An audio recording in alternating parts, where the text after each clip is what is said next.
গতকাল জানেন নিউ জার্সিতে আমাদের বাড়ির কাছেই যে ইন্ডিয়ান স্টোরটা আছে, সকাল সকাল গেছিলাম ওখানে বাজার করতে।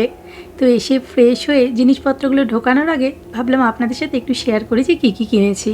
আসলে আগের দিনে অনেকেই জানতে চেয়েছিলেন এখানে বাড়ি ভাড়া ছাড়া আর আমাদের কেমন কি খরচ হয়, তাই ভাবলাম কী কী বাজার করেছি সেটাও দেখাই আর দামগুলোও টুকটাক একটু বলি, তাহলে আপনাদের পুরোটা না হলেও মোটামুটি একটু ধারণা অন্তত হবে।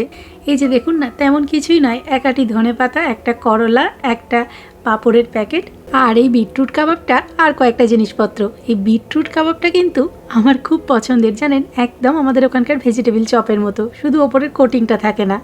আমি তো মাঝে মাঝে ব্রেড ক্রাম্ব দিয়ে ওপরের কোটিংটা তৈরি করে বেশ চপের মতো ভেজে খাই। আর এই যে একটা রসুনের প্যাকেট, একটা খোসা শুদ্ধ বাদাম আর একটা ওই 400 গ্রামের পোস্তর প্যাকেট কিনেছিলাম।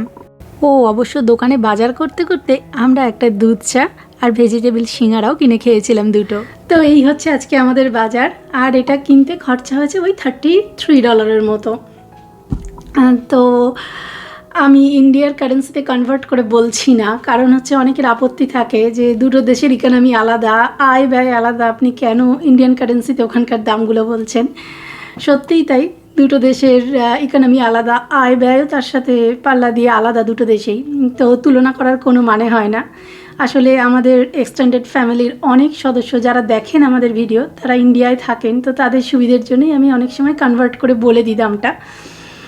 তো যাই হোক, আপনারা যারা জানতে ইচ্ছুক যে ইন্ডিয়ান কারেন্সিতে এটা কত, তো ওই 89 দিয়ে আপনারা জাস্ট একটা মাল্টিপ্লাই করে নেবেন, তাহলেই পেয়ে যাবেন। আর যাই হোক, আপনারা জানতে চেয়েছিলেন যে বাড়ি ভাড়া ছাড়া আর বাকি খরচ খরচা এখানে কীরকম। আমি জাস্ট একটা এক্সাম্পল দিলাম, আশা করি ভালো লেগেছে। আজকের মতো তাহলে এই পর্যন্তই থাক, দেখা হবে খুব তাড়াতাড়ি। টাটা।